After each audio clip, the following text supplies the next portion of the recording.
Reconciled and at Peace by R.J. Colossians 1:20. And through him God reconciled everything to himself. He made peace with everything in heaven and on earth by means of Christ's blood on the cross. Ang reconciliation ay isang magandang salita, but it always tells a story ng isang bagay na nasira.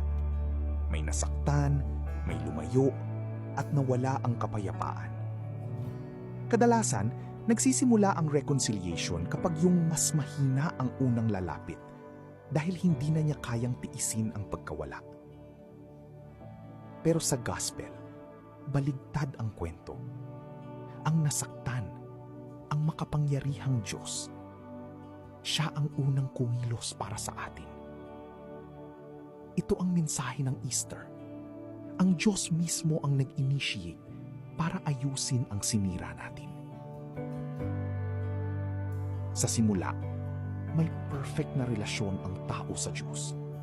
Walang gap, walang takot, walang hiwalayan. Pero sa Garden of Eden, nasira ang lahat. Nang magkasala sina Adam at Eve, tumalikod sila sa Diyos. Pero imbis na galit ang ibalik ng Diyos, hinanap niya sila. Tinawag niya, "Nasaan ka?" Genesis 3:9. At kalaunan, tinakpan niya ang kanilang kahihiyan gamit ang balak ng hayop. Genesis 3:21. Ibig sabihin, may dugo na kailangang mabuhos. Isang preview ng gagawin ni Jesus Christ sa krus. Ipinaliwanag ito ni Paul the Apostle sa 2 Corinthians 5:19 na ang Diyos sa pamamagitan ni Kristo ay inaayos ang relasyon ng mundo sa Kanya. Hindi niya hinayaan na manatili ang distansya. Pumasok siya sa gulo natin, dinala ang kasalanan natin para maibalik tayo sa Kanya. At hindi lang ito personal, malawak ito, parang buong universe ang sakot. Ang kasalanan nakaapekto sa lahat ng creation. Pero sa pamamagitan ng krus, sinimulan ng Diyos ang kanyang restoration. Hindi lang ito tungkol sa forgiveness. Ito ay tungkol sa pag-aayos ng lahat sa ilalim ng kanyang paghahari. Darating ang araw na babalik si Kristo at lahat ng brokenness mawawala.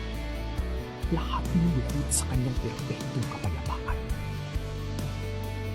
Pero ngayon pa lang, may paanyaya na. Sa dugo ni Jesus, wala nang hadlang sa pagitan natin at ng Diyos. Hindi mo na kailangan mag-strive para tanggapin mo. Binigay niya ang kapayapaan.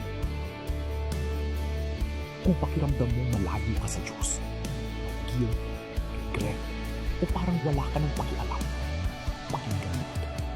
Nauna na siyang lumapit sa'yo. Possible ang peace, totoong peace, hindi dahil sa effort mo, kundi dahil sa sakripisyo niya. Matagal ka mong lumalakad kasama ang Diyos, kung ngayon ka palang nag-iisip kung mapapatawad ka pa niya, isa lang ang paanyaya. Lumapit ka. Hayaan mo ipaalala ng krus na ang reconciliation nagsisimula at nagpapatawad kay Jesus.